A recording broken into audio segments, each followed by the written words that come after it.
মহান আল্লাহর অপূর্ব সৃষ্টি মৌমাছি।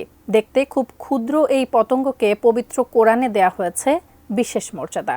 পবিত্র কোরআনে মৌমাছি এবং মধু সম্পর্কে যা বলেছেন আধুনিক বিজ্ঞান সেগুলো আজ আবিষ্কার করছে। বিস্তারিত জান্নাতুন নাহার জেরির রিপোর্টে।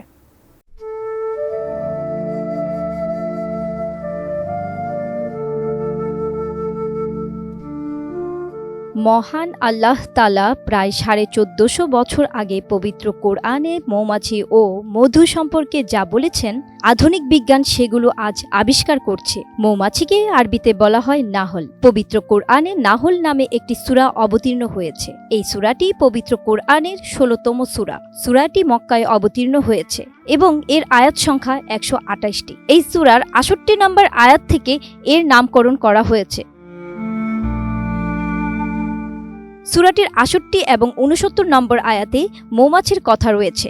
তাতে বলা হয়েছে, তোমার প্রতিপালক মৌমাছির অন্তরে এই নির্দেশ সঞ্চার করেন যে পাহাড়ে, গাছে এবং মানুষ যে মাচান তৈরি করে তাতে নিজ ঘর তৈরি করো। তারপর সব রকম ফল থেকে নিজ খাদ্য আহরণ করো। তারপর তোমার প্রতিপালকের সহজ পথ অনুসরণ করো। মৌমাছির পেট থেকে বিভিন্ন বর্ণের পানীয় বের হয়, যার ভেতর মানুষের জন্য রয়েছে শেফা মহা ঔষধ। আপনি কি হার্টের সমস্যা নিয়ে দুশ্চিন্তাগ্রস্ত? স্বল্প খরচে হার্টকে ভালো রাখার সহজ উপায় মাতৃভূমি হার্ট কেয়ারে।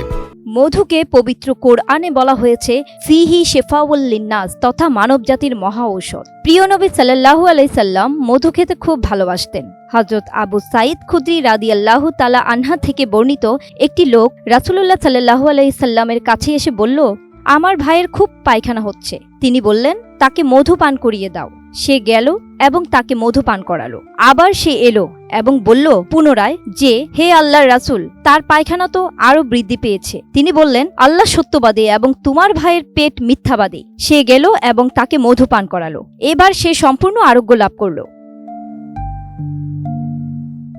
যদি মৌমাছি ফুলে ফুলে উড়ে মধু আহরণ না করে তাহলে তাদের গায়ে ফুলের পরাগরেণু লাগবে না। ফলে খুব কম সময়ের মধ্যে পৃথিবীতে আমাদের চেনা জানা কোনো গাছের অস্তিত্ব আর থাকবে না। আলবার্ট আইনস্টাইন বলেছিলেন, মৌমাছি যদি না থাকে তাহলে মানুষ নিশ্চিহ্ন হতে সময় লাগবে ৪ বছর।